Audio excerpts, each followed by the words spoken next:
જય માતાજી, જય શ્રી કૃષ્ણ મિત્રો. તો આજની સ્ટોરી કંઈક આવી છે.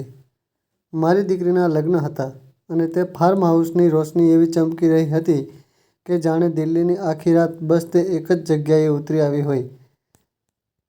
ચાંદની ચોક જેવી રોનક નહીં, પણ છતરપુરના તે મોટા મોટા લોનવાળી ચૂપચાપ અમીરી જ્યાં દરેક વસ્તુ ક્લાસી દેખાઈ હતી અને દરેક વ્યક્તિ પોતાની હેસિયતની પરછાઈ લઈને ચાલે છે. હું પણ ગયો હતો મારી એકમાત્ર દીકરી રિયા માટે. તે જ પળે સ્ટેજ પર ઊભી હતી, લાલ જોડામાં નહીં, ઓફ વ્હાઇટ્સ અને ગોલ્ડની તે ભારે સાડીમાં, જેના પર દરેક પથ્થર જાણે કહી રહ્યો હોય કે આજે બધું જ પરફેક્ટ હોવું જોઈએ. તેની બાજુમાં ઊભો હતો કબીર મલ્હોત્રા, તેનો થનારો પતિ. ખંભા પહોળા, વાળ સેટ, કાંડા પર ચમકતી ઘડિયાળ અને ચહેરા પર તે સ્માઇલ છે જે કેમેરામાં બની હોય છે. માણસ માટે નહીં. હું સાઈડમાં કિચનવાળા કોરિડોર પાસે શાંતિથી બેઠો હતો. મને ભીડ પસંદ નથી, અને હું સાચું કહું તો આવા ફંક્શનોમાં હું હંમેશા સાઈડમાં જ સારો લાગું છું, જાણે હું કોઈ બીજી દુનિયાનો માણસ હોઉં. ત્યારે જ કબીર મને શોધતો આવ્યો. ન આવ્યો નહીં, જાણે કોઈ પોતાનો સ્ટાફ શોધતો હોય. તેણે મારી તરફ જોયું અને આંખોમાં તે વિચિત્ર નફરત હતી જે કારણ વિના ન હોય. તે મને સીધો રોઝ ગાર્ડન કે કોઈ ફેન્સી કોર્નરમાં ન લઈ ગયો, પણ કિચનની પાસે તે જગ્યાએ જ્યાં સર્વિસવાળા છોકરાઓ ટ્રે પકડીને ભાગતા રહે છે. જાણે તે ઈચ્છતો હોય કે મને મારી જગ્યાનો અહેસાસ થઈ જાય. પાછળ બે લોકો તેના સાથે હતા, તેના દોસ્ત કે પાર્ટનર, એ જ પ્રકારના જે લગ્ન પણ બિઝનેસની વાતો કરે છે અને હસતા હસતા બીજાને નાનો સાબિત કરે છે. કબીરે ધીમા અવાજમાં કહ્યું, ચેતનજી, તમે અહીં સારા નથી લાગતા. હું કંઈ બોલું તે પહેલાં તેણે મારી તરફ ઈશારો કર્યો, મારી કાર તરફ. તે પાર્કિંગમાં સિલ્વર ડિઝાયર. તેની અવાજમાં મજાક હતો. આટલી મોટી વેડિંગમાં લોકો શું વિચારશે? પછી તેણે મારા શર્ટનો કોલર એ રીતે સ્પર્શ કર્યો જાણે કોઈ ગંદી વસ્તુને સ્પર્શ કરી લીધો હોય. અને આ કપડાં ક્યાંથી લીધા? Local market. તેના દોસ્તો દબાવીને હસ્યા. મને યાદ છે તે પળે મારા કાનમાં અંદરથી એક અવાજ આવ્યો, બસ જો બોલ નહીં, યાદ રાખ. કબીર ઝૂકીને મારી વધુ નજીક આવ્યો, જાણે તે મને સમજાવી રહ્યો હોય, સાંભળો, મારા ક્લાયન્ટ્સ આવ્યા છે. મારા પપ્પાના દોસ્તોનું સર્કલ છે. આ હાઈ પ્રોફાઇલ લોકો છે. તમે કિચનની પાસે આમ બેસશો તો તમે સમજો છો ને? તે એવું બોલી રહ્યો હતો જાણે મારા હોવાથી લગ્નનું સ્ટેટસ ઘટી જશે. પછી તેણે ખિસ્સામાંથી નોટ કાઢી. નવી 500ની ગડ્ડી નહીં, બસ થોડી નોટ, અને તેમને મારી સામે એ રીતે કરી જાણે કોઈને ટીપ આપી રહ્યો હોય. આ રાખી લો, 10,000, બસ ચૂપચાપ નીકળી જાઓ. રિયાને કહી દેજો કોઈ ઇમરજન્સી આવી ગઈ હતી, તે સમજી જશે. તેના દોસ્તે હસીને દબાવીને કહ્યું, અંકલને ટેક્સી માટે આપી રહ્યો છે કે શું? અને પછી બંને હસી પડ્યા. હું ત્યાં ઊભો રહ્યો. મેં બરાબર 10 સેકન્ડ સુધી કબીરની આંખોમાં જોયું. 10 સેકન્ડ મને ખબર છે, કારણ કે મેં ગણ્યું. દરેક સેકન્ડ હું તેના ચહેરાની એક એક વસ્તુ મારા મગજમાં ફાઇલ કરી રહ્યો હતો. તેના નાકની પાસે હળવી કરચલી, તેની પાંપણોની તીક્ષ્ણતા, તેની સ્માઇલના ખૂણામાં છપાયેલો તે ઘમંડ, જે તેને લાગતો હતો કે તે જીતી ગયો છે. કબીર મલ્હોત્રા, ઉંમર લગભગ 38-39, ઇમ્પોર્ટેડ ઇન્ટિરિયર્સ એન્ડ લક્ઝરી ફર્નિશિંગવાળો માણસ. ઇન્સ્ટાગ્રામ પર 10 અઠવાડિયે કોઈ નવી રીલ, દર બીજા ફોટામાં કોઈ નવી કાર અને દર ત્રીજી વાતમાં મારા ક્લાયન્ટ્સ. તેને લાગતું હતું કે હું બસ એક વૃદ્ધ માણસ છું, જે તેની દુનિયામાં ભૂલથી આવી ગયો. મેં શાંત અવાજમાં કહ્યું, કબીર, આજની આ પળ યાદ રાખજે. તેને ભ્રમર ઊંચી કરી. શું? મેં અવાજ ઊંચો કર્યો વિના કહ્યું. બહુ ધ્યાનથી યાદ રાખજે, કારણ કે આ એ જ પળ છે જેને વિચારીને તું આગળ જતા ખુદથી નજર નહીં મિલાવી શકે. તેના ચહેરાની સ્માઇલ એક પળ માટે હલી. બસ એક પળ. પછી તેણે ખોટી હસી કાઢી. અરે વાહ, ધમકી તમારાથી. મેં કંઈ ન કહ્યું. મેં નોટ ન સ્પર્શી. મેં બસ મારી પીઠ સીધી કરી અને ત્યાંથી ચાલવા લાગ્યો. ધીમે ધીમે, કોઈ પણ ઉતાવળ વિના. પાછળથી તેના દોસ્તનો અવાજ આવ્યો. જોયું કેટલી એક્ટિંગ કરી રહ્યો હતો? અને પછી હસી. હું ન રોકાયો. હું ન પાછળ ફર્યો. મારા જૂતાની નીચે તે કાકરા ચટાકા મારી રહ્યા હતા. જાણે દરેક પગલું કહી રહ્યું હોય, ચેતન, આજે તારું અપમાન થયું છે, પણ આજે તારું ચરિત્ર નથી ગયું. મારા માટે આ જીત હતી. થોડી વાર પછી હું પાર્કિંગના ખૂણામાં પહોંચ્યો. વેલવાળાઓએ આગળની મોંઘી ગાડીઓની લાઈન સજાવી રાખી હતી. BMW, હોન્ડા, મેર્સિડીઝ અને મારી ડિઝાયર એમ ઊભી હતી, જાણે કોઈએ તેને જાણી જોઈને દૂર ધકેલી દીધી હોય, જેથી ક્લાસ જળવાઈ રહે. હું જાતે જ પાર્ક કરું છું. હું જાતે જ દરવાજો ખોલું છું. આદત છે. હું કારમાં બેઠો અને એક પળ માટે સામે તે ચમકતા ફાર્મ હાઉસને જોયું. રોશની, સંગીત, હસી, કેમેરાની ફ્લેશ અને અંદર મારી દીકરી, જે કદાચ નહોતી જાણતી કે તેના પિતાને હમણાં જ 10,000માં બહાર મોકલી દેવાયા છે. મારા ફોનની સ્ક્રીન જલી ઉઠી. રિયાનો મેસેજ હતો. પપ્પા, તમે ક્યાં છો? કેક કટ થવાનો છે. મારી આંગળીઓ થોડી સેકન્ડ અટકી.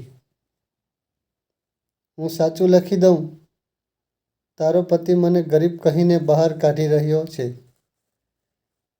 આજે નહીં. આજે તેના લગ્ન છે. આજે તેનું હૃદય ખુશી અને આશાથી ભરેલું છે.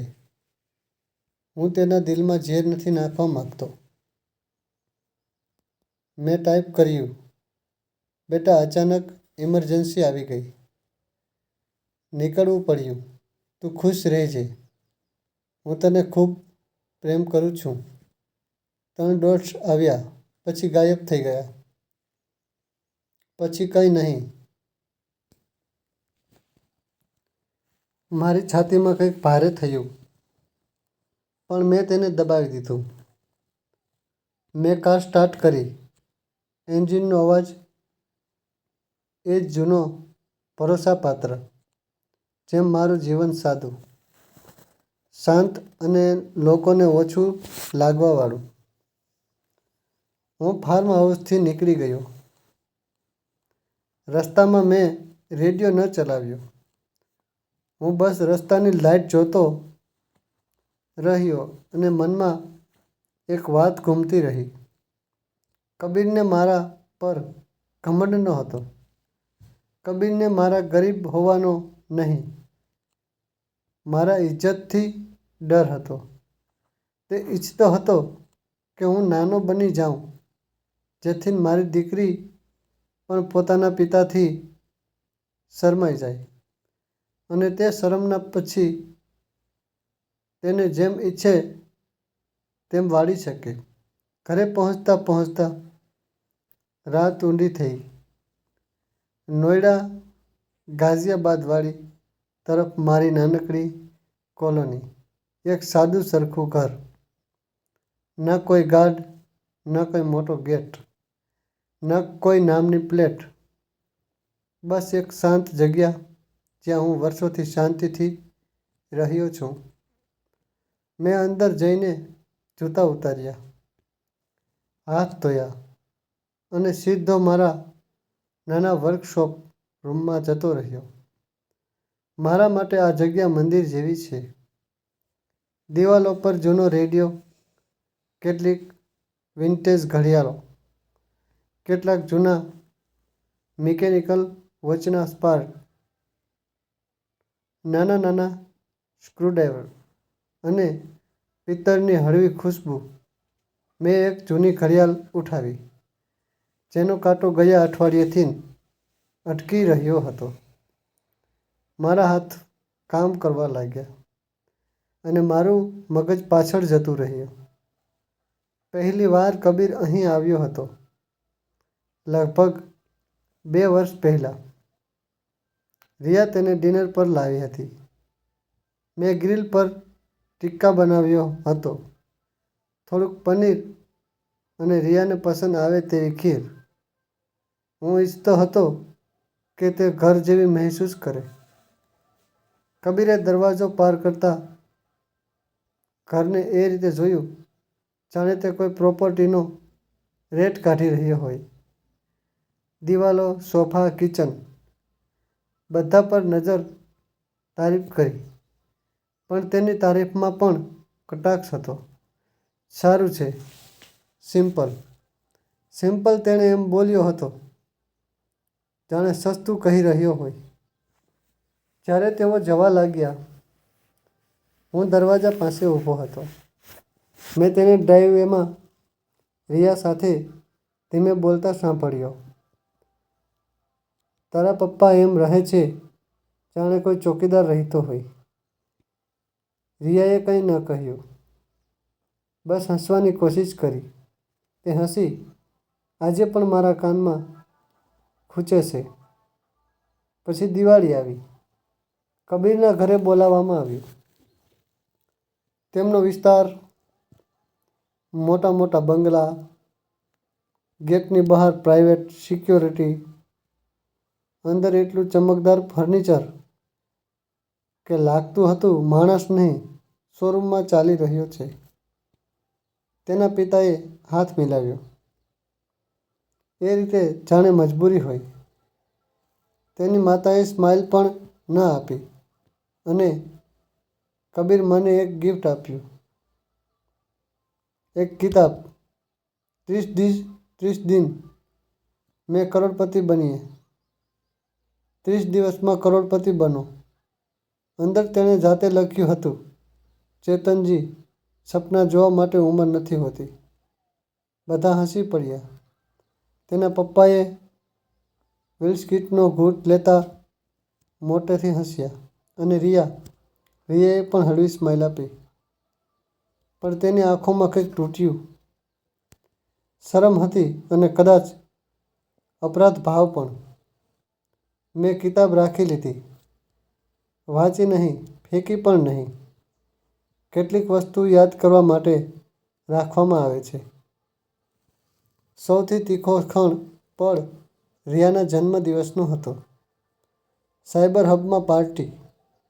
હું એક નાનું ગિફ્ટ લઈને ગયો હતો. જૂની નીલામીમાંથી ખરીદેલું એક વિન્ટેજ બ્રોચ. સોનાનું કામ, ખૂબ સફાઈદાર.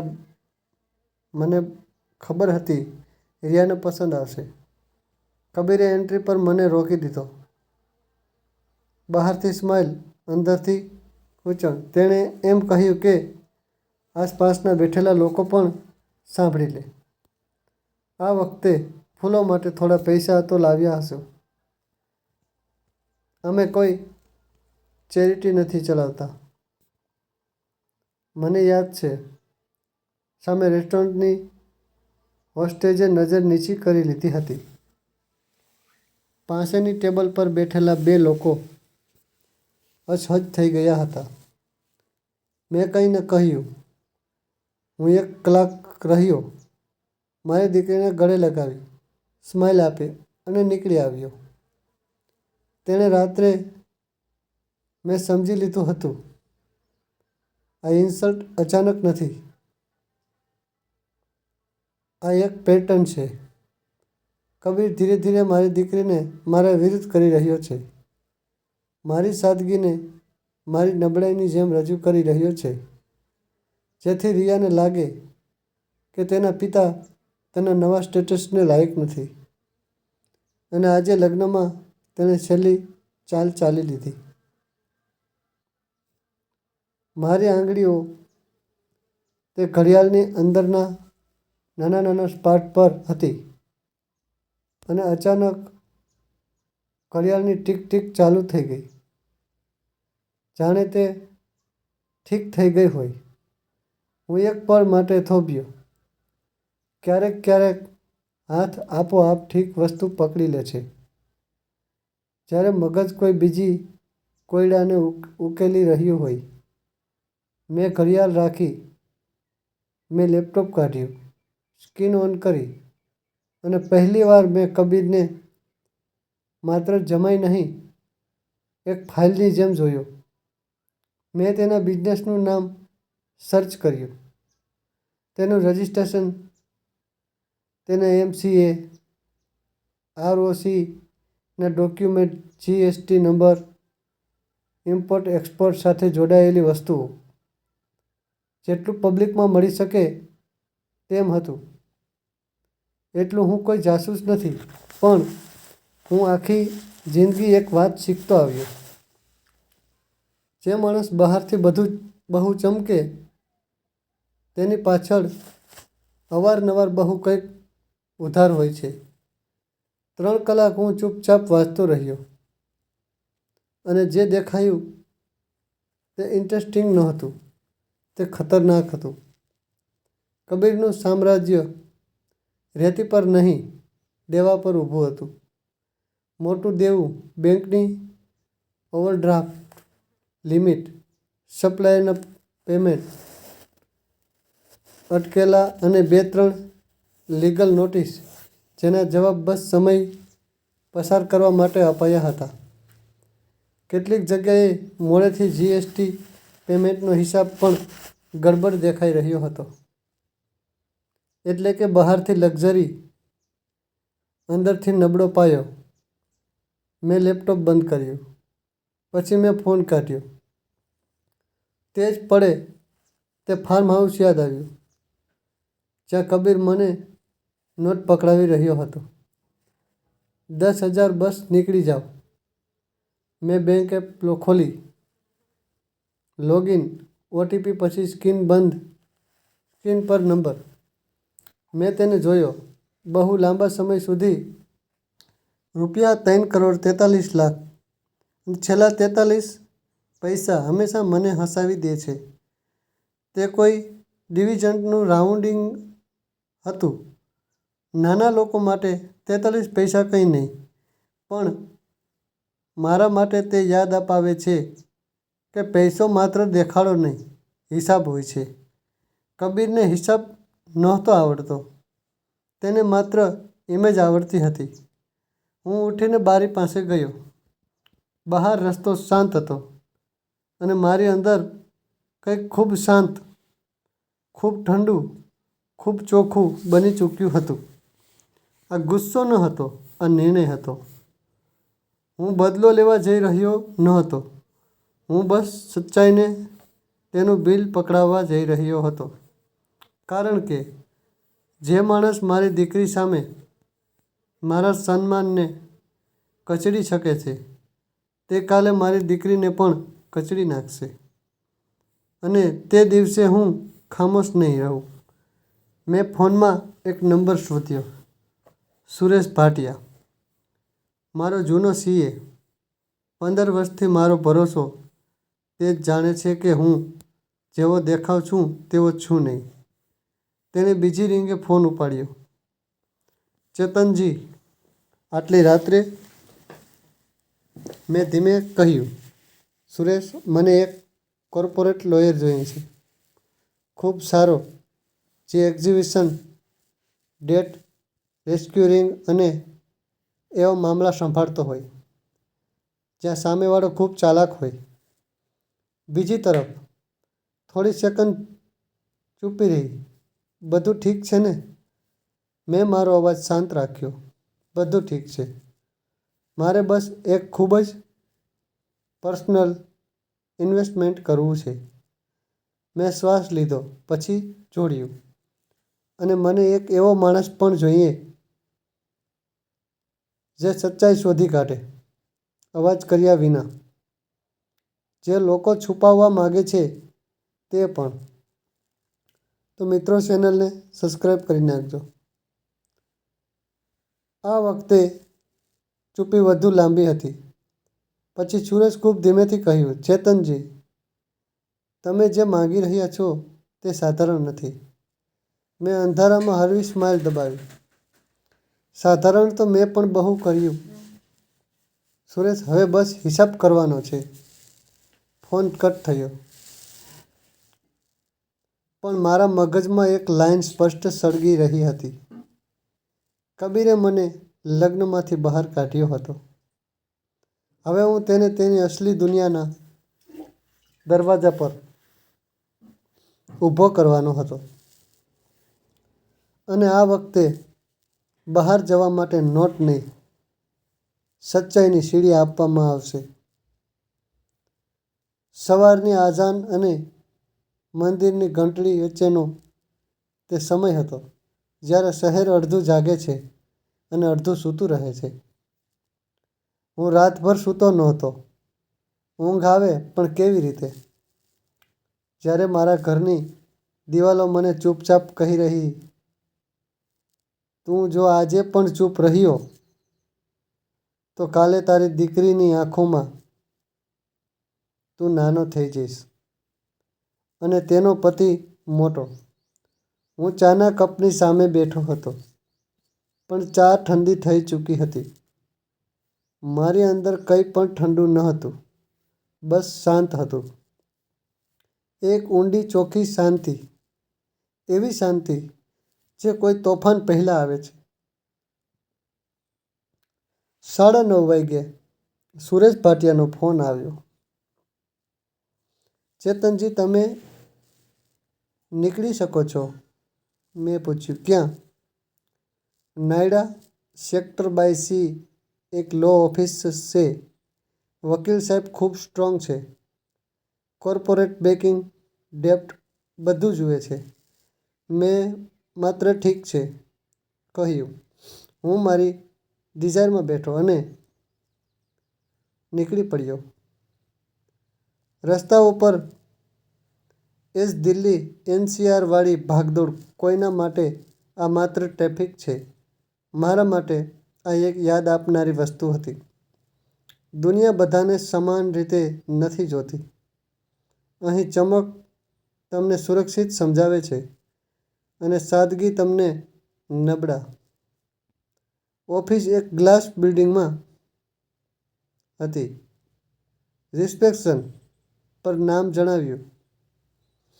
અંદર બેસવાનું કહેવામાં આવ્યું. આસપાસ લોકો ફાઇલો લઈને બેઠા હતા.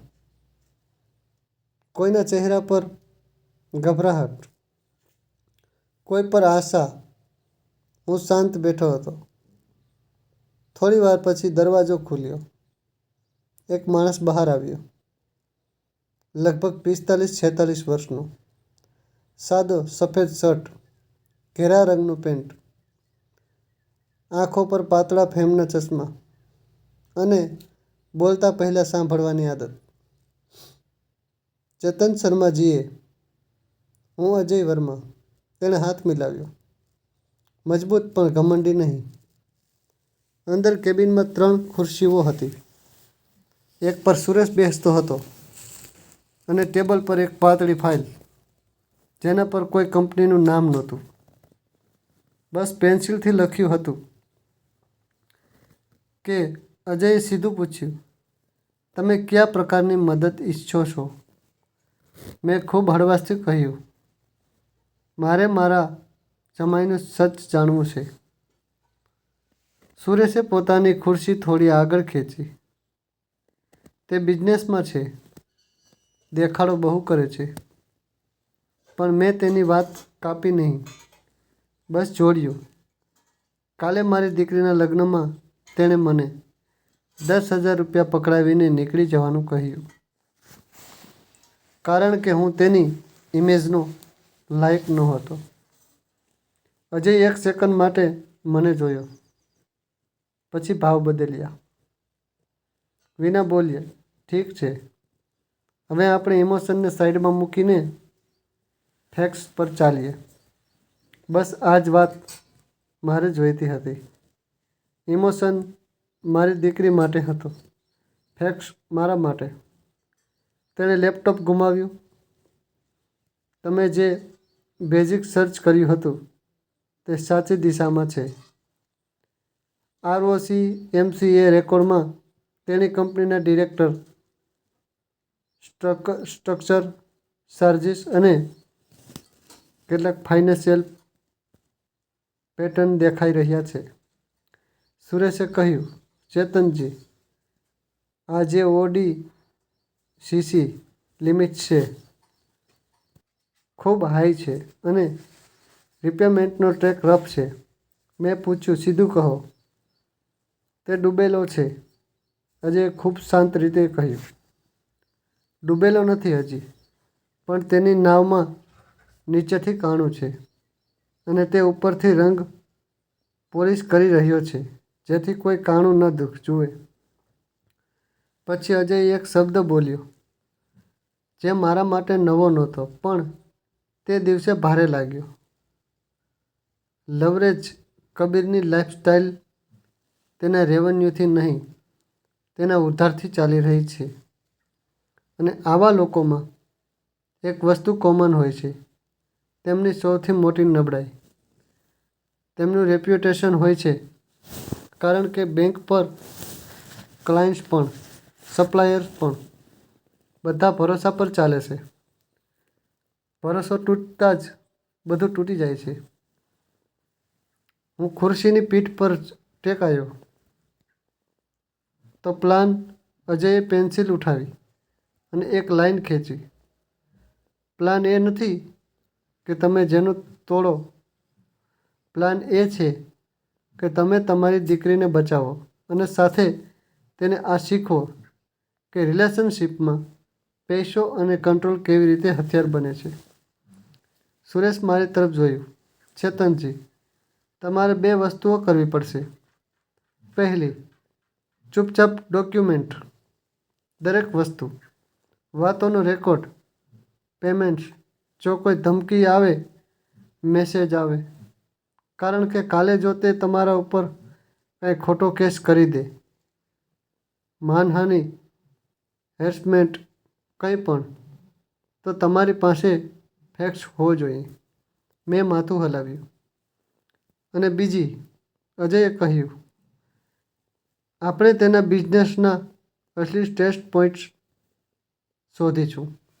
ક્યાંથી તેનો કેશ ફ્લો આવે છે, ક્યાં 2-3 ક્લાયન્ટ્સ તેને ચલાવે છે, કઈ બેંક, કઈ બ્રાન્ચ, કયા સપ્લાયર્સ, કઈ કન્વર્ટિંગ પર તે ઊભો છે. અને પછી આપણે જોઈશું કે તેના લોનની સ્ટ્રક્ચરમાં કયો રસ્તો છે. Settlements, assignment, ARC route. મેં એકદમ ધીમે પૂછ્યું. ARC મતલબ? અજયે સમજાવ્યું. જ્યારે લોન સ્ટ્રેસ થઈ જાય છે તો બેંક ક્યારેક તેને એસેટ રિકન્સ્ટ્રક્શન કંપની ARCને વેચી દે છે ડિસ્કાઉન્ટ પર. ARC પછી રિકવરી કરે છે. હજી આપણે એ નથી કરી રહ્યા કે આપણે એ જ કરીશું, પણ આપણે આ રસ્તો સમજવો છે. સુરેશે જોડ્યું. અને એક વાત વધુ, ઇન્ડિયામાં તમે એમ જ કોઈની લોન ખરીદી નથી લેતા. જેમ ફિલ્મોમાં બતાવે છે, અહીં બધું પેપર વર્ક, કમ્પ્લાયન્સ અને બેંકની પ્રક્રિયા છે. પણ જો બેંકને લાગે કે પૈસા ડૂબી રહ્યા છે તો તે સમાધાન શોધે છે. અજયે મારી આંખોમાં જોઈને કહ્યું, તમારી પાસે પૈસા છે, પણ પૈસા એકલા પૂરતા નથી. તમને ધૈર્ય જોઈએ, અને સૌથી વધારે તમને તમારી દીકરીની સચ્ચાઈ જોઈએ. મારા ગળામાં કંઈક અટક્યું. રિયા. મેં પહેલી વાર તેનું નામ આ મીટિંગમાં લીધું. શું તે મારા સાથે છે? સુરેશે નરમાઈથી કહ્યું, હજી નહીં. હજી તે લગ્ન પછીના સપનામાં છે, અને કબીર એ જ સપનાનો ફાયદો ઉઠાવશે. અજયે પોતાની ખુરશી પાછળ કરી. એટલે જ આપણે પહેલી ચાલ તમારી દીકરી માટે ચાલીશું, તેના વિરુદ્ધ નહીં. આજે રાત્રે તમે રિયાને મળશો, પણ તમે તેને કબીર ખરાબ છે એમ નહીં બોલો.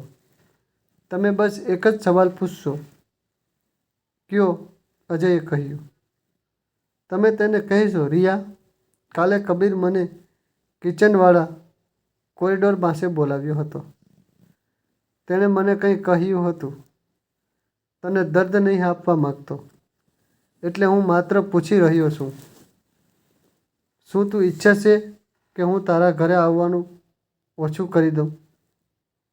બસ. અને પછી તમે તેની પ્રતિક્રિયા જોશો. હું સમજી ગયો. જો રિયા તરત ડરી જાય, અસહજ થાય કે વાત ગુમાવી દે, તો કબીરે પહેલાંથી જ તેને કંઈક કહી દીધું છે. મીટિંગ પછી હું સીધો ઘરે ન ગયો. હું એક જગ્યાએ રોકાયો. એક નાનકડો ફૂલોનો સ્ટોલ. મેં રિયા માટે ગુલાબ ન લીધું. મેં તેના માટે ગોલગોટા પણ ન લીધું. મેં તેના માટે માત્ર એક વસ્તુ લીધી. એક નાનું સરખું રુદ્રાક્ષનું બ્રેસલેટ. સાદું સરખું. રિયા બાળપણથી પહેરતી હતી, જ્યારે તેને પરીક્ષાનો ડર લાગતો હતો. આ કોઈ ધર્મનો શો ન હતો. આ એક પિતાનો તમે સુરક્ષિત છો વાળો સંકેત હતો. આજે હું તેમના નવા એપાર્ટમેન્ટ પહોંચ્યો. ગુરુગ્રામવાળી હાઈરાઇઝ ગાર્ડે મને ઉપરથી પરવાનગી લઈને અંદર જવા દીધો. લિફ્ટમાં ઉપર જતાં મારો ચહેરો કાચમાં દેખાઈ રહ્યો હતો. સાદો, થાકેલો, પણ આંખો સ્થિર. દરવાજો ખુલ્યો. રિયાએ દરવાજો ખોલ્યો. તેના ચહેરા પર હળવી થકાવટ અને નવી દુલ્હનવાળી ચમક બંને હતી. તેણે મને જોઈને એકદમ રાહતનો શ્વાસ લીધો. પપ્પા, તમે આવી ગયા? કાલે તમે અચાનક.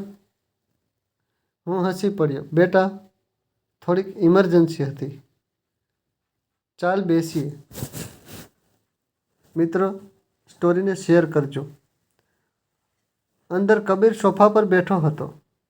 એ જ સેટ વાળ, એ જ ઘડિયાળ, એ જ ઘરના માલિકવાળી બોડી લેંગ્વેજ.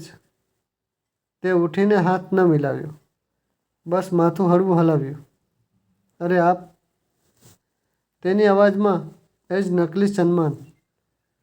મેં નજર તેની તરફ થોડી સેકન્ડ રાખી. પછી રિયાની તરફ. હું તેની પાસે બેઠો. હાલે, મેં બ્રેસલેટ તેની હથેળી પર મૂક્યું. બચપનની યાદ છે. રિયાની આંખોમાં પાણી ચમક્યું, પણ તે રડી નહીં.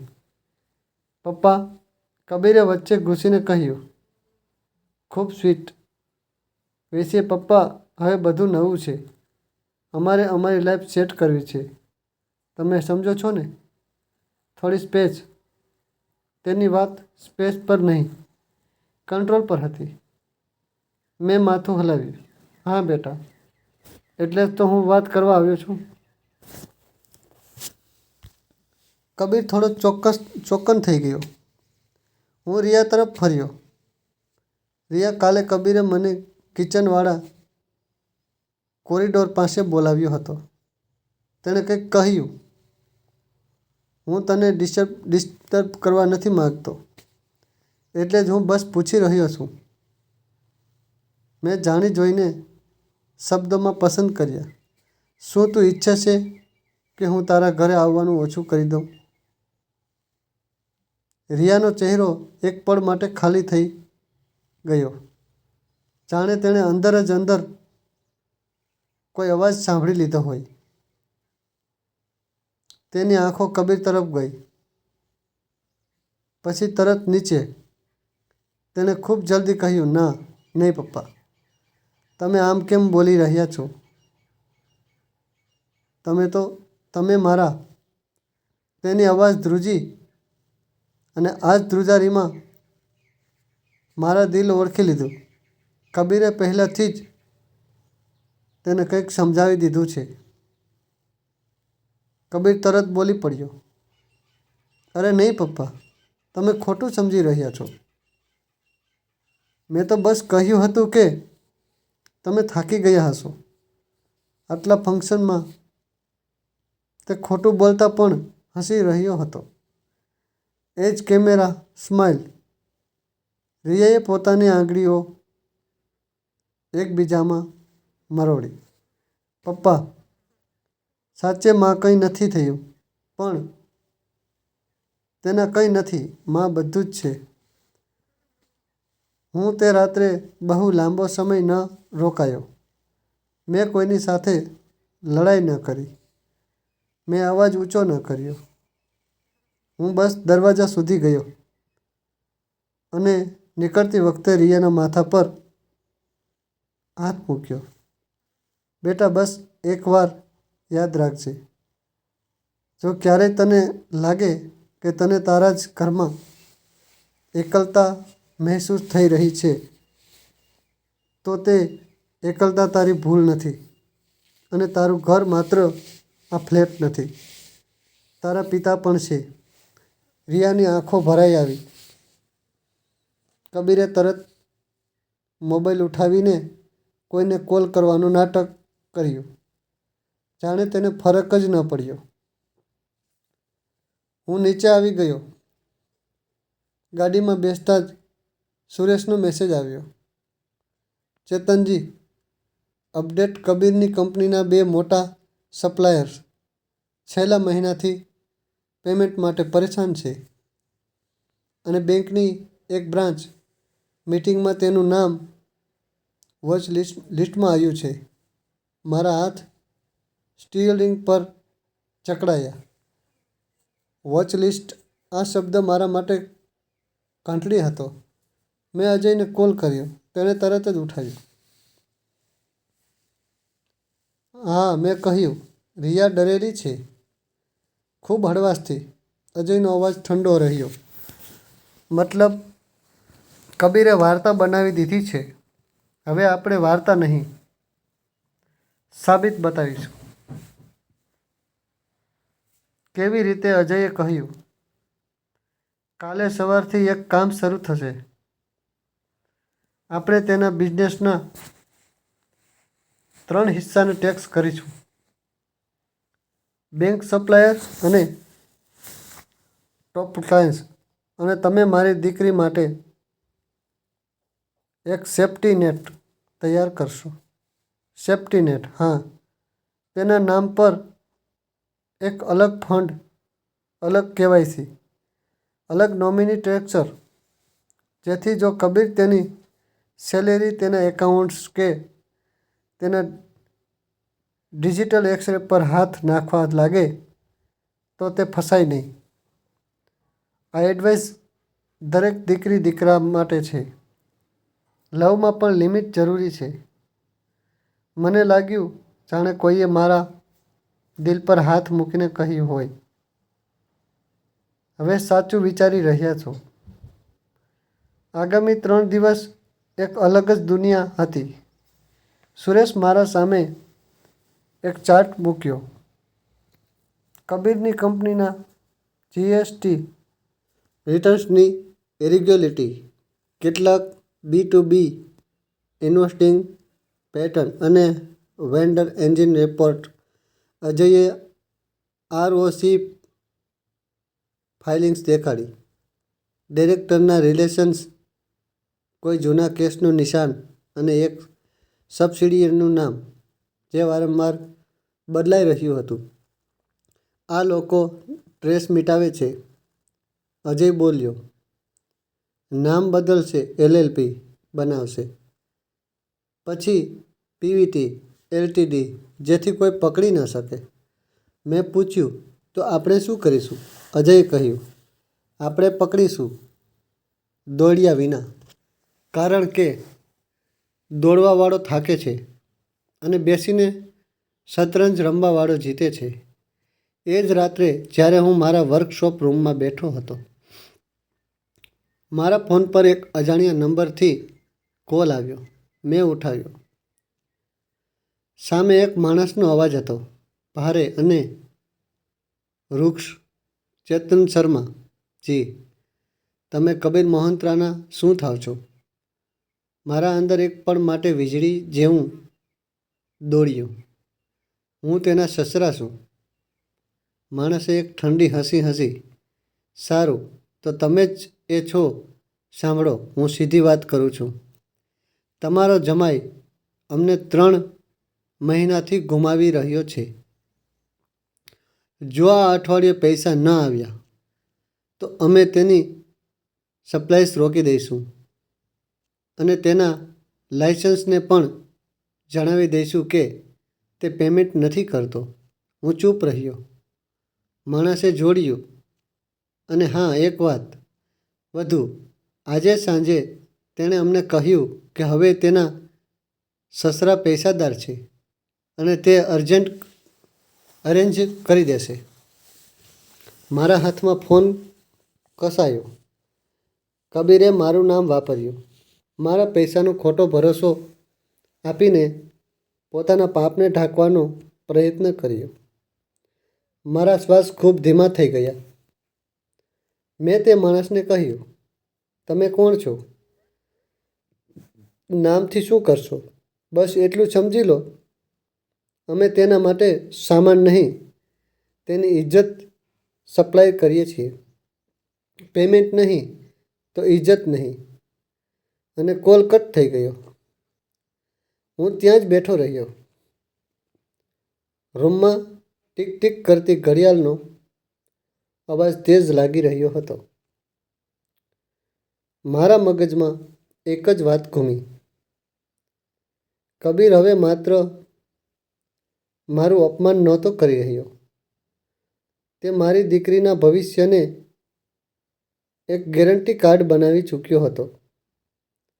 તે લોકોને કહી રહ્યો હતો કે તેનો સસરો પૈસા આપશે, એટલે કે આગલા પગલા પર તે રિયાને પણ કહેશે, તારા પપ્પા તો એમ પણ આપશે, તું કેમ નહીં? હું ઊભો થયો અને અજયને મેસેજ કર્યો. Emergency. Kabir use my name as payment guarantee need move. જવાબ તરત આવ્યો. કાલે સવારે 10 વાગ્યે મારી ઓફિસમાં. અને ચેતનજી, હવે ગેમ શરૂ થશે. તો મિત્રો સ્ટોરીને લાઈક કરી દેજો. મેં ફોન મૂક્યો, બારીમાંથી બહાર જોયું. રસ્તો શાંત હતો, પણ મારી અંદર તોફાન નહોતું. માત્ર દિશા હતી અને તે જ પળે એક બીજો મેસેજ આવ્યો. આ વખતે રિયાનો પપ્પા. કબીર કહી રહ્યો છે, તમે કાલે બેંકમાં આવીને એક સાઇન કરી દો. તે કહી રહ્યો છે કે આ માત્ર ફોર્માલિટી છે, તમે પ્લીઝ આવી જાઓ. મારી આંખો તે લાઈન પર ટકી ગઈ. બેંકમાં સાઇન? મારા ગળામાં કડવાશ ઉઠી. આજ તો અસલી ચાલ હોય છે. ફોર્માલિટી કહીને જિંદગીની જમીન ખસેડી દેવામાં આવે છે. મેં માત્ર એક શબ્દ ટાઈપ કર્યો, હા બેટા, અને ફોન સ્ક્રીન બંધ કરી દીધી. કારણ કે હવે હું બેંક માત્ર સાઇન કરવા નહોતો જઈ રહ્યો. હું સચ્ચાઈ જોવા જઈ રહ્યો હતો અને મને પૂરો શક હતો કે કાલે કોઈ પેપર પર મારું નામ નહીં, મારી દીકરીનું ભવિષ્ય ગીરવે મૂકેલું હશે. આગલી સવારે હું નક્કી કરેલા સમયે પહેલાં જ નીકળી ગયો. બેંકનું નામ રિયાએ નહોતું લખ્યું, બસ એટલું કહ્યું હતું, પપ્પા, કબીરે બોલ્યું છે, ફોર્માલિટી છે. મેં તે એક શબ્દને પકડી લીધો, ફોર્માલિટી. ભારતમાં સૌથી મોટા ધોખા ફોર્માલિટીના નામે જ પણ થાય છે. તમને કહેવામાં આવશે, બસ સાઇન કરી દો અને પછી ખબર પડશે તમે કોઈની આખી જિંદગી પર ગેરંટી લખી દીધી. હું રસ્તામાં એકવાર પણ રિયાને કોલ ન કર્યો. હું પહેલાં સચ્ચાઈ જોવા માંગતો હતો. નોઈડા સેક્ટર 18 પાસે એક પ્રાઇવેટ બેંકની બ્રાન્ચ હતી. ચમકદાર ગ્લાસ, અંદર એસીની ઠંડી હવા અને રિસેપ્શન પર મીઠી સ્માઇલવાળી છોકરીઓ. કબીર પહેલાંથી જ ત્યાં હતો. નવા સૂટમાં, હાથમાં ફોલ્ડર, ચહેરા પર તે જ આત્મવિશ્વાસ જે ઉધારના પૈસાથી આવે છે. તેના સાથે બેંકનો એક રિલેશનશિપ મેનેજર પણ હતો. કોલર પર બેજ અને બોલવામાં એ જ મીઠી ચીકાશ. કબીર મને જોતા જ આગળ આવ્યો, ખૂબ પ્રેમથી, જાણે કાલે કંઈ થયું જ ન હોય. પપ્પા, તમે કષ્ટ કર્યું, બસ એક બે સાઇન છે, પછી બધું સેટ. મેં બસ માથું હલાવ્યું. રિયા ક્યાં છે? કબીરે એક પળ માટે આંખો ઘુમાવી, પછી કહ્યું, તે ઘરે છે. હું નથી ઈચ્છતો તેને બેંકના ચક્કર લગાવવામાં પડે. નવી નવી શાદી છે, તમે સમજો છો? તેનો નવી શાદીવાળો તર્ક મારા કાનમાં એ જ જૂનું હથિયાર લાગ્યો. રિયાને દૂર રાખો, જેથી સાઇન સરળતાથી થઈ જાય. RM, relationship manager. મને એક કેબિનમાં લઈ જઈને બેસાડ્યો. ટેબલ પર પેપર મૂકવામાં આવ્યા. ઉપરથી બધું ખૂબ સામાન્ય લાગી રહ્યું હતું. લોન રિસ્ટ્રક્ચરિંગ, ક્રેડિટ લાઇન, કેટલાક સિક્યુરિટી ડોક્યુમેન્ટ. RM બોલતો જતો હતો, સર, બસ રૂટીન ડોક્યુમેન્ટ્સ છે. બિઝનેસ એક્સપાન્શન માટે the bank just needs comfort. આ જ તે શબ્દ છે જે બેંકવાળા એમ બોલે છે, જાણે ચામાં ખાંડ નાખી રહ્યા હોય. મેં પેપર ઉઠાવ્યો અને ચૂપચાપ વાંચવા લાગ્યો. કબીર વચ્ચે કહેતો, પપ્પા, જલ્દી કરી દો, મીટિંગ છે. મેં જવાબ ન આપ્યો. મારા હાથ જૂના છે, પણ મારી આંખો ધીમી નથી. મિત્રો, ચેનલને શેર, સબસ્ક્રાઈબ અને લાઈક કરતા રહેજો. ત્રીજા પેજ પર એક લાઈન હતી જેણે મારી અંદરની ઠંડકને વધુ નક્કર કરી દીધી. Personal guarantee. તેના બરાબર નીચે લખ્યું હતું, ગેરેન્ટર ચેતન શર્મા. મારા નામની સામે જગ્યા ખાલી હતી. બસ મારા હસ્તાક્ષર જોઈતા હતા. મેં પેપર નીચે મૂક્યું. RMએ સ્માઇલ વધારી. Sir, it's standard, most family business is do it just a formality. કબીરે પણ સાથે માથું હલાવ્યું. હા પપ્પા, તમારે કંઈ આપવું નહીં પડે. બસ નામ, બેંક માટે કોન્ફિડન્સ.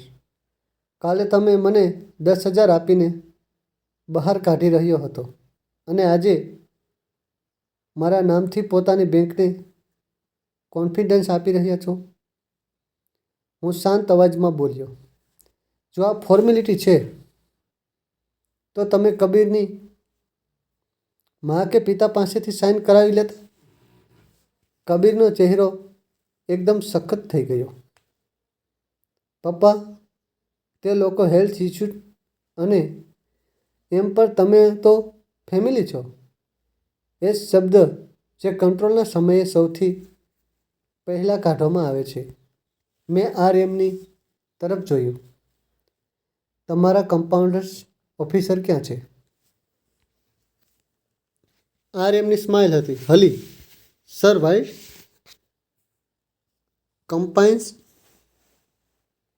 કમ્પ્લાયન્સ.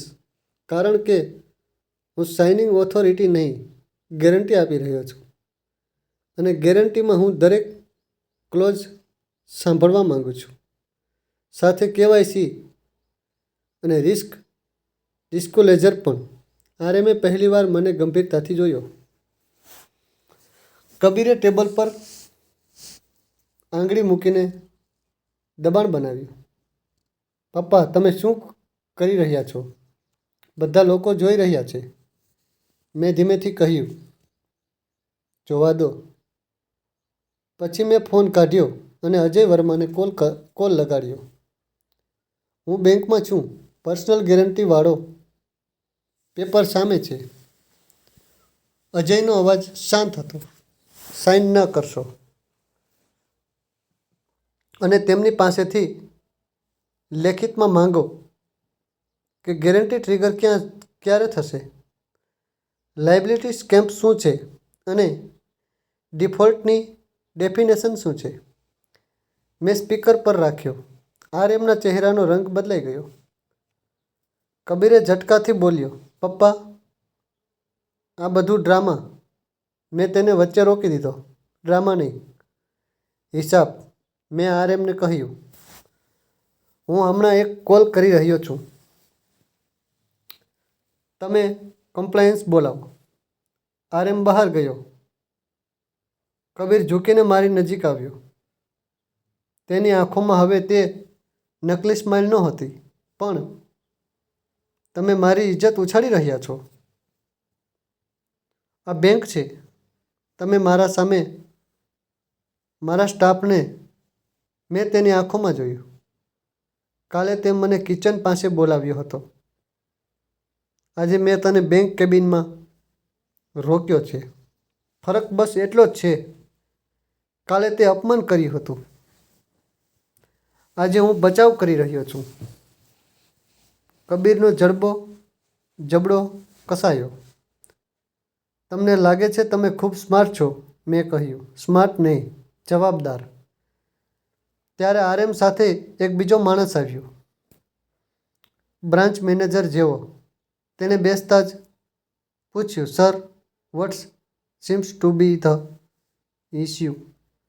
મેં સીધું કહ્યું, ઇસ્યુ એ છે કે મારા સામે ગેરંટીની ફાઇલ મૂકેલી છે અને તેને ફોર્માલિટી કહેવામાં આવી રહ્યા છે. હું ઈચ્છું છું તમે આ વાત લેખિત આપો કે આ કયા ડેટ માટે છે, લિમિટ શું છે અને મારા ઉપર ક્યારે લાયબિલિટી આવશે, અને પછી હું મારા લોયર સાથે તેને રિવ્યૂ કરી શકું. રૂમમાં થોડી સેકન્ડ સન્નાટો રહ્યો. કબીરે જલ્દીથી કહ્યું, sir, he is overthink it's just for records.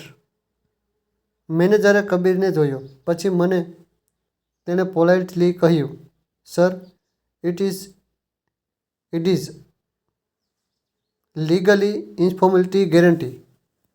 V can not call it the formality. બસ એક લાઇન, અને તે લાઇનને કબીરના જૂઠને ત્યાં જ મારી દીધો. મેં ખુરશીથી હળવું સરખું પાછળ થઈને કહ્યું, ધન્યવાદ. હવે આ ડોક્યુમેન્ટ્સ ઘરે જશે, અને હું આજે કોઈ સાઇન નહીં કરું. કબીરના ચહેરા પર ગુસ્સો ખુલીને આવી ગયો. તેણે દબાવીને કહ્યું, પપ્પા, તમે મારી જિંદગી ખરાબ કરી રહ્યા છો. મેં ખૂબ ધીમેથી જવાબ આપ્યો, તે તારી જિંદગી ખુદ ખરાબ કરી છે. હું બસ મારી દીકરીને બચાવી રહ્યો છું. હું ઊભો થયો. મેનેજરે પેપર સમેટા. આરે મેં નજર નીચે કરી લીધી. કબીરનો હાથ કાપી રહ્યો હતો, પણ તે ખુદને સંભાળી રહ્યો હતો, કારણ કે બેંકમાં સીન નહોતો કરવો. બહાર નીકળતા જ મારા ફોન પર રિયાનો કોલ આવ્યો. મેં ઉઠાવ્યો. તેની અવાજ ગભરાયેલી હતી. પપ્પા, કબીર કહી રહ્યો છે તમે બેંકમાં તેને એમ્બસ્ટ કર્યો. શું થયું? મેં ત્યાં જ બેંકની લોબીમાં ઊભા રહીને કહ્યું, રિયા, એક વાત સાચું સાચું કહે. કબીરે તને કહ્યું હતું કે આ કઈ વસ્તુ પર સાઇન છે? બીજી તરફ ચૂપી. પછી ખૂબ ધીમેથી તેણે કહ્યું, તેણે બોલ્યું હતું, બસ ક્રેડિટ લિમિટ બિઝનેસનું, અને તમે સાઇન કરી દીધું તો ફ્યુચર સિક્યોર થઈ જશે. મેં શ્વાસ લીધો. બેટા, તે ફ્યુચર સિક્યોર ન હતો કરી રહ્યો, તે ફ્યુચર ગીરવે રાખી રહ્યો હતો. રિયાનો શ્વાસ તેજ થઈ ગયો. પપ્પા, મતલબ? મેં કહ્યું, મતલબ જો તેના બિઝનેસમાં ડિફોલ્ટ થાય તો બેંક સૌથી પહેલાં તારા પિતાના દરવાજા પર આવતે. પછી તારા ઘરની અંદર ડર આવત, અને ડર પછી કંટ્રોલ આવત. મને નહોતી ખબર. તેની અવાજ તૂટી ગઈ. મેં તરત જ નરમ કહ્યું, મને ખબર છે, અને એટલે જ હું ગુસ્સે નથી. હું બસ ઈચ્છું છું તું સેફ રહે. મેં તેને એક સરનામું મોકલ્યું, અજય વર્માની ઓફિસ. આજે સાંજે 6 વાગ્યે અહીં આવ, એકલી, અને જો તું ઈચ્છે તો તારી કોઈ ભરોસાપાત્ર દોસ્ત, કઝિનને સાથે લઈ આવ. કબીરને ન જણાવતી. તેણે ડરતા ડરતા કહ્યું, મેં કહ્યું, જો તે પૂછે બોલી દેજે તું મને મળવા જઈ રહી છે. સાચું બોલતા શીખ બેટા. જૂઠ નહીં. સંબંધો નહીં બચતા. સાંજે 6 વાગ્યે અજયની ઓફિસ રિયા આવી.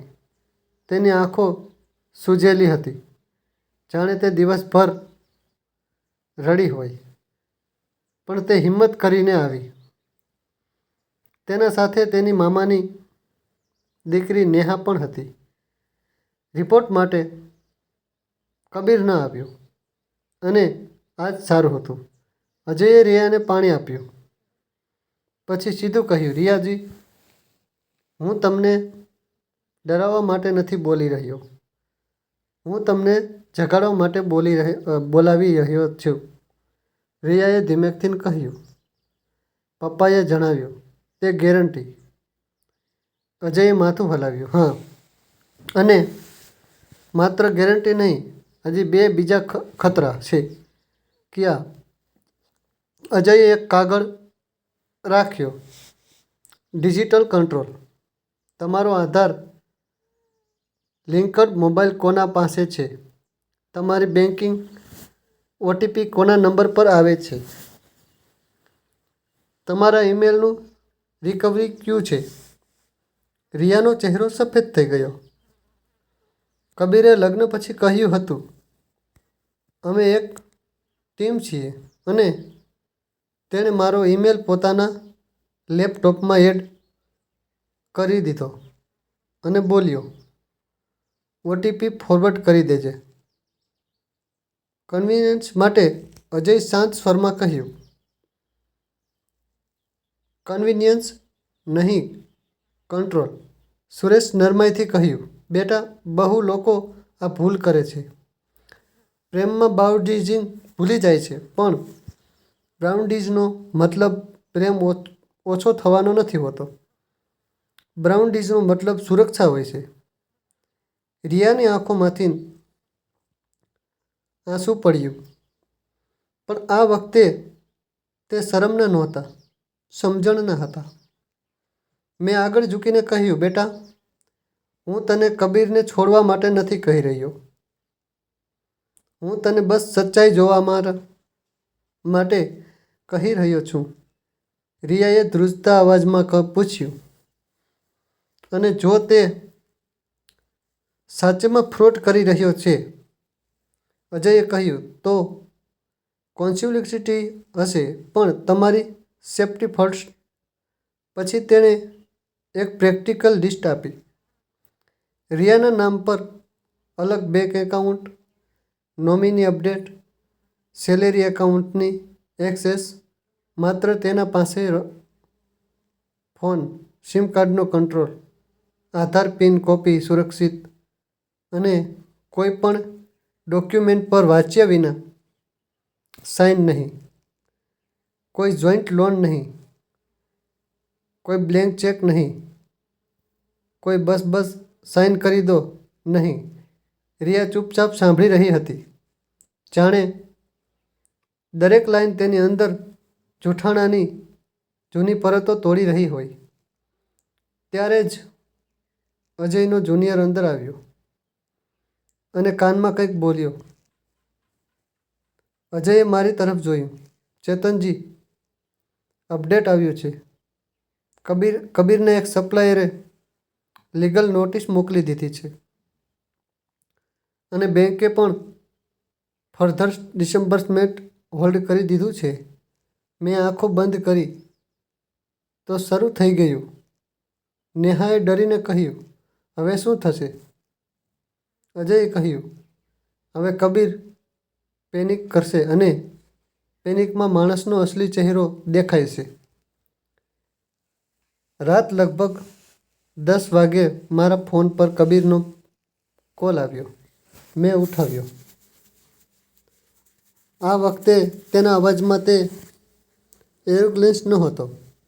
હવે તેમાં ગભરાહટ હતી અને તેના ઉપર ગુસ્સો.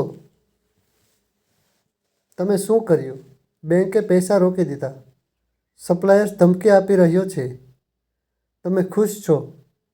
મેં શાંત સ્વરમાં કહ્યું, મેં કંઈ નથી કર્યું. મેં બસ સાઇન નથી કર્યું. તમને ખબર છે આનો શું મતલબ? મારી કંપની.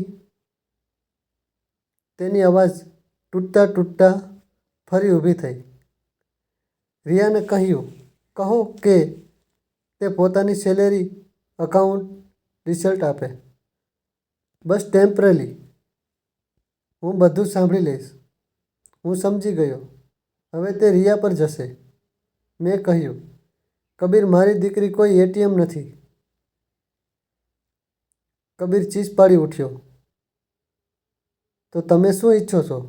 હું ડૂબી જાઉં? મેં ખૂબ ઠંડા સ્વરમાં કહ્યું, હું ઈચ્છું છું તું સાચું બોલે. ક્યું સાચું? મેં કહ્યું, તે કેટલા લોકોના પૈસા રોક્યા છે? તે કેટલા બિલ્ડર્સ ફેક દેખાડ્યા છે? તે કેટલી વાર મારા સસરા પૈસાદાર છે બોલીને સમય ખરીદ્યો છે? બીજી તરફ સન્નાટો. પછી ધીમો અવાજ, તમે નથી સમજતા. બિઝનેસ. મેં કહ્યું, બિઝનેસમાં પણ ઈમાનદારી હોય છે, અને જો નથી હોતી તો તે બિઝનેસ નહીં. જાણ હોય છે. કબીરે અચાનક નરમાઈની કોશિશ કરી. પપ્પા, હું ભૂલ કરી ગયો. કાલે લગ્નનું સ્ટેટસ હતું. તમે ઇન્સલ્ટ ન સમજો. મેં વચ્ચે રોકી દીધો. તે મને માત્ર ઇન્સલ્ટ નથી કર્યો. કબીર, તે મારી દીકરીની સુરક્ષાને રિસ્ક પર મૂકી છે.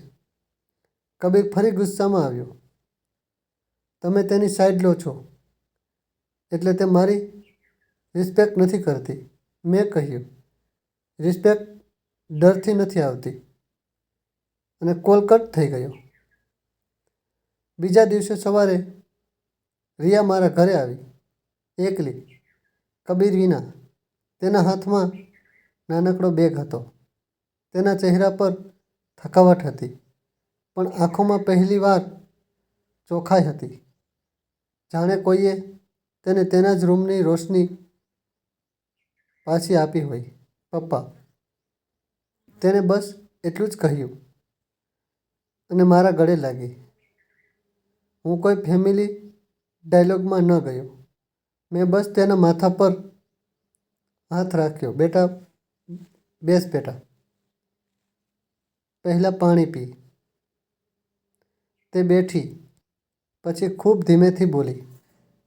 કાલે રાત્રે તેણે મારી પાસે ઓટીપી માંગ્યો અને જ્યારે મેં ન આપ્યો તો તેણે કહ્યું, તારા પપ્પાએ મને બરબાદ કરી દીધો. હવે તું મને બચાવ. તેની અવાજમાં ધ્રુજારી હતી. અને પછી તેણે કહ્યું, જો હું નહીં માનીશ તો તે બધાને બોલશે કે હું મારા પતિને છોડીને ભાગી ગઈ. મેં તેની તરફ જોયું અને તે શું કહ્યું? રિયાએ આંસુ લૂછતા મેં કહ્યું, હું ભાગી નથી રહી, હું બચી રહી છું. મારા અંદર કંઈક તૂટીને સાચું થયું. મેં કહ્યું, આ સાઈન યાદ રાખજે બેટા. લોકો શું કહે છે તે હંમેશા કહેશે, પણ તું શું સહે છે તે માત્ર તું જ જાણે છે. એ જ સાંજે અજયે એક એશિયન મીટિંગ રાખી. કબીર આવ્યો. તેના સાથે તેનો એક અંકલ જેવો માણસ હતો જે સમજૂતી કરાવવા આવ્યો હતો. કબીરના કપડાં હજી પણ બ્રાન્ડેડ હતા, પણ ચહેરા પર નકલી ચમક નહોતી. હવે તે ખાલી હતો. અજયે ખૂબ સ્પષ્ટ વાત રાખી. Kabir, you have two options. One come clean sign the return repayment plan with western and bank settlement path and keep Ria completely out of your liabilities. To in the you keep forcing her into financing control. We cooperate with authorities and your cat is. કબીરને ગુસ્સો આવ્યો. તમે લોકો મને threat કરી રહ્યા છો. અજયે શાંતિથી કહ્યું, થ્રેટ નહીં, કોન્સિક્વન્સ. પછી પહેલી વાર મેં કબીરને કહ્યું, હું તને જેલ મોકલવાનું સપનું નથી જોઈ રહ્યો. હું બસ ઈચ્છું છું તું રિયાનું જીવન ખરાબ કરવાનું બંધ કરે. કબીરે હસી કાઢી. તો તે તમે મને માફ કરી દેશો? મેં ખૂબ વિચારીને કહ્યું, માફી દિલમાં હોય છે. કબીર, માફીનો મતલબ એ નથી કે હું ફરીથી તારા જૂઠ પર સાઇન કરી દઉં. માફીનો મતલબ એ છે હું મારા અંદર નફરત નહીં રાખું, પણ બાઉન્ડ્રીઝ હું નહીં તોડું. કબીરની આંખોમાં થોડી પળો માટે શરમ આવી. કદાચ પહેલી વાર તેણે સમજ્યું કે પ્રેમ અને ડરમાં ફરક હોય છે. તેણે માથું ઝુકાવ્યું. હું રિપેર કરીશ અને રિયાને ઇન્વોલ્વ નહીં કરું. અજયે એક રિટર્ન અંડરસ્ટેન્ડિંગ તૈયાર કરાવી. No access to Ria's accounts, no OTP demand, no joint liabilities અને એની હેલ્થમેટ પર વુડ ટ્રિગર લીગલ એક્શન. કબીરે ધ્રુજતા હાથે સાઇન કર્યું. તે રાત્રે હું ઘરે આવ્યો અને મારી વર્કશોપમાં બેઠો. મેં એ જ જૂની ઘડિયાળ ઉઠાવી જે ચેપ્ટર 1 વાળી રાત્રે ઠીક થઈ હતી. ટીક ટીક ચાલી રહી હતી. મને લાગ્યું જાણે જિંદગી પળ આવી છે જ્યારે સાચી વસ્તુ સાચી જગ્યાએ બેસે છે તો સમય ફરીથી ચાલવા લાગે છે. રિયા આગલી સવારે મારા સાથે મંદિર ન ગઈ, ચર્ચ ન ગઈ, ક્યાંય ન ગઈ. તે બસ મારા સાથે ઘરમાં બેઠી રહી અને અમે સાદો નાસ્તો કર્યો. વિના શોર, વિના ડ્રામા. અને એ જ સાદગીમાં મને સૌથી મોટું સુખ મળ્યું. મારી દીકરી સુરક્ષિત હતી. કેટલાક અઠવાડિયા પછી કબીરની કંપનીની લાઇફસ્ટાઇલ ખતમ થઈ ગઈ. તેની ગાડીઓ વેચાવા લાગી. ઓફિસનું ભાડું લેટ થવા લાગ્યું. કેટલાક લોકો તેને છોડી ગયા. કેટલાક લોકો તેને સાચું બોલવા લાગ્યા. તે ચમક જે તેને મોટો દેખાડતી હતી ઉતરી ગઈ. પર એક વાત બદલી. તેણે પહેલી વાર હિસાબ કરવાનું શરૂ કર્યું. કદાચ ડરથી, કદાચ શરમથી, કદાચ આ કારણ કે હવે તેના પાસે કોઈ સસરાના નામવાળો શોર્ટકટ નહોતો. રિયાએ પાછું પોતાની નોકરી પર ફોકસ કર્યું. તેણે પોતાના ફાઇનાન્સિસને અલગ કર્યા અને સૌથી મોટી વાત, તેણે પોતાના દિલમાં આ સમજ બનાવી કે પ્રેમનો મતલબ બ્લાઇન્ડ ટ્રસ્ટ નથી. પ્રેમનો મતલબ ક્લેરિટી અને રિસ્પેક્ટ હોય છે. હું મારા અંદરથી કડવાશ કાઢવાની કોશિશ કરતો રહ્યો કારણ કે સચ્ચાઈ એ છે જો હું કબીરને માત્ર બરબાદ જોવા માંગતો તો હું પણ એ જ બની જતો જે તે હતો. પણ હું એવું બનવા નહોતો માંગતો. મેં માત્ર એટલું ઈચ્છ્યું કે મારી દીકરીની જિંદગી પર કોઈનું જૂઠું રાજ ન કરે. અને આ વાત જો તમે સાંભળી રહ્યા હોવ તો તેને તમારા ઘરમાં રાખી લેજો. કોઈ પણ સંબંધમાં, ભલે પત્ની પત્ની, ભાઈ બહેન કે બિઝનેસ પાર્ટનર, બસ સાઇન કરી દો. સૌથી ખતરનાક વાક્ય હોય છે. સાઇન કરતાં પહેલાં સચ્ચાઈ જુઓ. ઓટીપી કરતાં પહેલાં સીમા નક્કી કરો. અને લોકો શું કહે છે તેના કરતાં પહેલાં આ પૂછો, ભગવાનને મને બુદ્ધિ કેમ આપી છે જેથી હું સાચા અને ખોટામાં ફરક કરી શકું. ધન્યવાદ મિત્રો. હર હર મહાદેવ.